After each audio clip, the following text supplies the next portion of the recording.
আসামের জনসংখ্যার 40%ই এখন বাংলাদেশি বংশোদ্ভূত। এই সংখ্যা যদি আর মাত্র 10% বৃদ্ধি পায়, তাহলে আমরা স্বয়ংক্রিয়ভাবে বাংলাদেশের অন্তর্ভুক্ত হয়ে যাব, কোট আনকোট। এ কথাটা বলেছেন সম্প্রতি সময়ে এক সাক্ষাৎকারে আসামের যিনি মুখ্যমন্ত্রী হিমন্ত বিশ্ব শর্মা। তার মন্তব্য করার পরই শুরু হয় আলোচনা সমালোচনা, ভারত বাংলাদেশ দু জায়গায়। ভারতে এটা আপনার আগুনে ঘি ঢালার মতো কাজ করেছে, কারণ আপনারা জানেনই যে ভারতের বিজেপি সরকার আগে থেকেই বলতেছে যে বাংলাদেশের অনেক ইনফিল্ট্রেটরস, মানে বাংলাদেশি অনুপ্রবেশকারীরা ভারতে বিভিন্ন যে সীমান্তবর্তী যে রাজ্য রয়েছে সেখানে আশ্রয় নিয়েছে।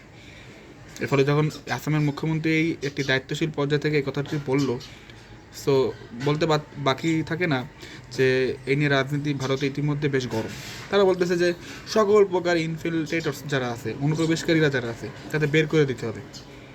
অর্থাৎ যেসব বাংলাদেশি অনুপ্রবেশকারীরা রয়েছে তাদের বের করে দিতে হবে আসাম থেকে, নাহলে এটা তাদের জাতীয় নিরাপত্তা এবং 7 সিস্টার্স অর্থাৎ ভারতীয় যে উত্তর পূর্ব অঞ্চলের যে 7টি রাজ্য রয়েছে তাদের নিরাপত্তার জন্য একটি হুমকি স্বরূপ। এটা ভারতের থিঙ্কিং ট্যাঙ্ক যারা আছে তাদের চিন্তাভাবনা এরকম। এখন দেখুন, এটা অতিরঞ্জিতই আমি বলবো।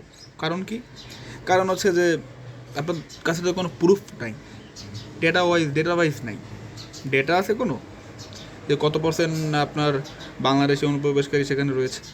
আপনি যাদের অনুপ্রবেশকারী বলতেছেন, অনেক সময় দেখা যায় কি ভারতে আমরা দেখি যে বাংলা ভাষায় কথা বলে, আর মুসলিম হলেই আমরা অনেককেই বলি যে হচ্ছে বাংলাদেশি অনুপ্রবেশকারী, কিন্তু তারা কিন্তু জন্মসূত্রে ভারতীয়।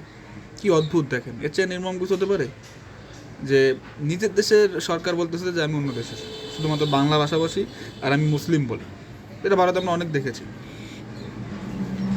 এখন ভারতের সরকার যদি কোনো প্রুফ দিতে পারে বা তাদের কোনো ডেটা দিতে পারে, দেন ইটস ওকে, বাট নাহলে এটা অতিরঞ্জিতই। কারণ তথ্য প্রমাণ ছাড়া আপনি কীভাবে নিশ্চিত হলেন যে 40% লোক আপনার বাংলাদেশের বংশোদ্ভূত রয়েছে আসামে? কীভাবে বললেন? আর বাংলাদেশের প্রেক্ষাপটে এটাকে সোশ্যাল মিডিয়ায় দেখতেছি যে যারা জেন জেড রয়েছে তারা বেশ ইতিবাচকভাবে নিয়েছেন। স্বাভাবিক, কারণ 40% বাংলাদেশি বংশোদ্ভূত যেহেতু রয়েছে আসামে, আর 10% হলেই তো নাকি বাংলাদেশের অন্তর্ভুক্ত হবে। এটা আসামের মুখ্যমন্ত্রীর তো ভাষ্য। তো তারা বেশ আশাবাদী এ ব্যাপারে, ও ইতিবাচকভাবে নিয়েছে।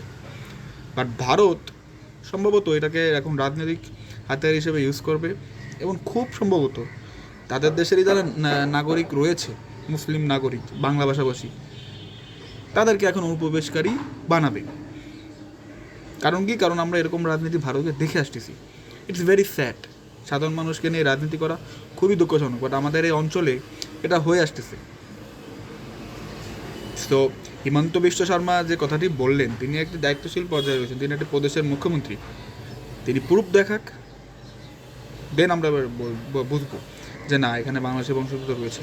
আর দেখুন, বাংলাদেশি বংশোদ্ভূত থাকা তো অন্যায় কিছু না, কারণ আমরা একসময় তো আপনার এই ভারত উপমহাদেশের এই যে ইন্ডিয়া, পাকিস্তান, বাংলাদেশ এগুলো একসাথেই ছিল, অবিভক্ত ছিল। তো অনেকের পূর্বপুরুষদের বাসস্থান আসামে, বা অনেকের পূর্ব যারা বংশধর রয়েছে তারা আপনার বাংলাদেশে বসবাস করতো। সো এটা সীমান্তের এপার আর ওপারে এরকম পৃথিবীর সব দেশে আপনি দেখতে পাবেন যে থাকে, পূর্বপুরুষরা এক দেশে থাকে, বা তাদের এখন যে নয়া যে প্রজন্ম তারা অন্য দেশে বসবাস করে। সো এটা টান তো থাকেই।